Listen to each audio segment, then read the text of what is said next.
مسئلہ فلسطین کے دو ریاستی حل سے متعلق ایک اور اہم پیشرفت سامنے آ گئی ہے۔ فرانس کے بعد اقوام متحدہ کی سیکورٹی کونسل کے ایک اور مستقل رکن برطانیہ نے بھی فلسطینی ریاست کو تسلیم کرنے کا مشروط اعلان کر دیا ہے، جس کے بعد اب صرف امریکہ ہی واحد بڑی عالمی طاقت رہ گیا ہے جو فلسطینی ریاست کے حق میں نہیں ہے۔ اب سے کچھ دیر پہلے برطانیہ کے وزیر اعظم کیر سٹارمر نے اعلان کر دیا ہے کہ اگر اسرائیل نے حماس کے ساتھ جنگ بندی پر اتفاق نہیں کیا تو برطانیہ ستمبر میں اقوام متحدہ کے اجلاس میں فلسطین کو بطور ریاست تسلیم کر لے گا۔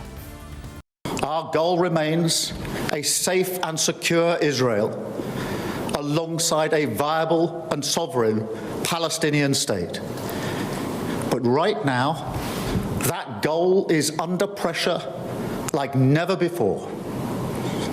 I've always said that we will recognize a Palestinian state as a contribution to a proper peace process at the moment of maximum impact for the two-state solution. With that solution now under threat, this is the moment to act. So today, as part of this process towards peace, I can confirm the UK will recognise the State of Palestine by the United Nations General Assembly in September unless the Israeli government takes substantive steps to end the appalling situation in Gaza, agree to a ceasefire and commit to a long-term sustainable peace, reviving the prospect of a two-state solution. And this includes allowing the UN to restart the supply of aid and making clear that there will be no annexations in the West Bank.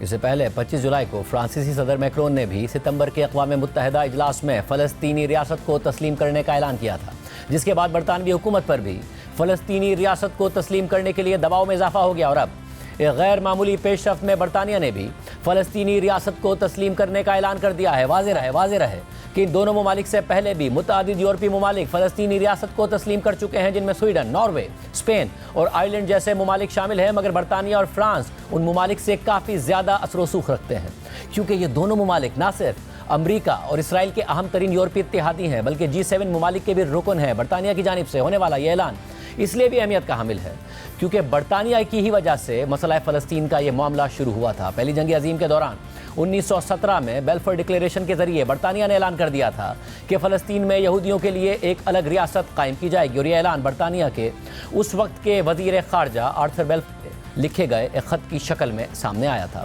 بیلفور declaration کے حوالے سے Al Jazeera نے لکھا ہے کہ یہ declaration پہلی جنگ عظیم کے دوران کیا گیا تھا اور عثمانی سلطنت کے خاتمے کے بعد برطانوی مینڈیٹ برائے فلسطین کی شرائط میں شامل کر دیا گیا۔ واضح رہے کہ اس وقت کی اتحادی طاقتوں کی جانب سے قائم کردہ مینڈیٹ سسٹم در حقیقت کولونیل قبضے اور کنٹرول کی ایک پردے میں چھپی ہوئی شکل تھی۔ اس نظام کے تحت ان علاقوں کا کنٹرول جو پہلے جنگ میں شکست کھانے والی طاقتوں یعنی جرمنی، آسٹریا، ہنگری، سلطنت عثمانیہ اور بلغاریہ کے زیر انتظام تھے، انہیں جنگ جیتنے والی طاقتوں کو منتقل کر دیا جائے گا۔ مینڈیٹ سسٹم کا ظاہری مقصد یہ تھا کہ جنگ جیتنے والے ممالک نو آبادیاتی طرز پر نئی ابھرتی ہوئی ریاستوں کو اس وقت تک چلائیں گے جب تک کہ وہ خود مختار نہ ہو جائیں۔ تاہم فلسطین کا معاملہ منفرد تھا کیونکہ باقی مینڈیٹ علاقوں کے برعکس برطانوی مینڈیٹ کا بنیادی مقصد فلسطین میں ایک یہودی ریاست قائم کرنے کے حالات پیدا کرنا تھا، حالانکہ اس وقت یہودی فلسطین کی کل آبادی کا 10% سے بھی کم تھے۔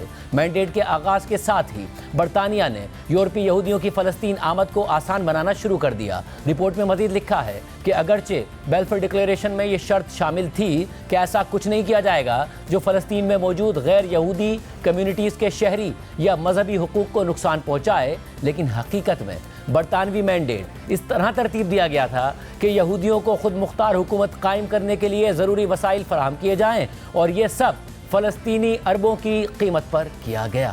حالیہ دنوں میں اسرائیل کی ہٹ درمی اور فلسطین میں ہونے والے مظالم پر اس کے اہم اتحادی مسلسل اس کے خلاف اقدامات اٹھا رہے ہیں، اور ان اقدامات سے فلسطینی ریاست کے قیام کی راہ سامنے آ رہی ہے، اور سعودی عرب بھی فلسطینی ریاست کے لیے اپنی کوششیں تیز کر رہا ہے۔ اس سلسلے میں کل سے اقوام متحدہ میں فرانس اور سعودی عرب کی مشترکہ میزبانی میں ایک اہم کانفرنس بھی منعقد ہو رہی ہے، لیکن اس کے باوجود تاحال یہ بات واضح نہیں ہے کہ نئی فلسطینی ریاست کی سرحدیں کیا ہوں گی، جبکہ سعودی عرب کا موقف ہے کہ یہ ریاست 1967 کی سرحدوں کے مطابق ہو اور مشرقی یروشلم اس کا دارالحکومت ہو۔ اسرائیلی جارحیت کی وجہ سے غزہ میں